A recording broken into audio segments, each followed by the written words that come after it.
Setelah sekian lama lebih dari 15 tahun, seorang dokter ahli jantung pun datang sebagai konsultan senior penyakit jantung di Rumah Sakit Al-Maliki di London. Dr. Dia Kamaluddin datang dari Irak untuk menghadiri pesta penghormatannya. Ketika dia sudah dekat dari tempat pesta yang akan segera selesai, ia terhenti di depan pintu masuk pesta karena ada seorang penjual koran yang sudah tua dan koran-korannya tergeletak di trotoar. Dokter Dia pun menutup matanya dengan tertegun, lalu berbicara dalam hatinya. Kenapa dia ada di sini?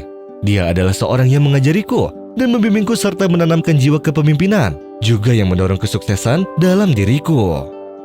Dan ketika si pedagang koran itu melihat Dokter Dia dengan pandangannya yang sudah rabun, dia berpikir tentang siapakah pemuda ini yang tampak samar di dalam hatinya meski dia sudah menjadi seorang tua yang sudah sepuh. Namun keadaan saat itu, dia sedang terlambat, sehingga Dokter Dia pun khawatir tertinggal. Kemudian ia pun memutuskan untuk memasuki tempat itu. Tetapi dia merasa kedua kakinya terpaku di tempat itu dan seakan tidak bisa berjalan. Sekalipun ia mengeluarkan tenaga sampai akhirnya ia mulai melangkah masuk. Dan setelah duduk, pikirannya terus mengarah ke orang tua yang menjadi pedagang koran tadi. Sehingga sampai setelah beberapa menit, muncullah ide dari benaknya. Ketika dia dipanggil untuk maju ke podium, dia berdiri di tempatnya, tetapi dia tidak menghadap ke peron melainkan dia menghadap keluar. Dan semua orang yang di tempat melihatnya tertegun, tetapi dia malah mendekati si pedagang koran dan dia memberikan tangannya. Lalu pedagang itu menarik tangannya dan berkata, "Maafkanlah aku, wahai pemuda. Aku tidak akan berjualan di sini lagi."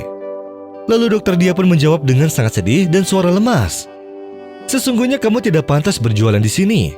Aku mohon padamu, ikutlah bersamaku sebentar."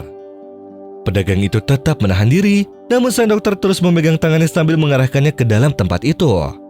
Hingga si pedagang koran itu tidak bisa menahan lagi ketika melihat mata dokter yang mengeluarkan air mata. Kemudian dia pun bertanya kepada Dokter Dia, "Apa yang terjadi padamu, wahai pemuda?"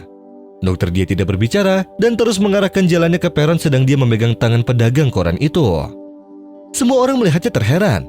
Lalu Dokter Dia pun menangis dan langsung memeluk orang itu dan mencium kepalanya serta mencium tangannya seraya berkata, "Sampai sekarang kamu tidak mengenalku ya Ustadz Holil?" Pedagang koran itu berkata, "Demi Allah tidak, wahai pemuda. Pandanganku sudah lemah." Lalu Dokter Dia pun menjawabnya sambil mengusap air matanya, "Aku muridmu, Dia Kamaluddin di pusat sekolah awal, dan atas berkahmu, aku selalu menjadi yang pertama. Di mana engkaulah yang menyemangatiku dan mengejarkanku pada tahun 1966. Laki-laki itu pun melihat Dokter Dia dan memeluknya. Lalu sang dokter pun memberikan emas dan mengumumkan untuk ustadznya dan berkata pada seluruh hadirin di sana, "Kalau tidak ada guru ini, maka aku tidak akan pernah berkembang sampai sekarang.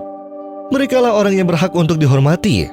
Demi Allah, apa yang hilang dari kita, dan kita tidak ketahui kecuali kita merendah di hadapan mereka dan kehilangan hak-hak mereka. Dan tanpa penghormatan mereka yang layak, serta tanggung jawab mereka yang tinggi, adalah Ustadz Holil Ali, Ustadz Lugah Arabia di pusat sekolah di Baghdad." أَمَّنْ هُوَ قَانِتٌ آنَاءَ اللَّيْلِ سَاجِدًا وَقَائِمًا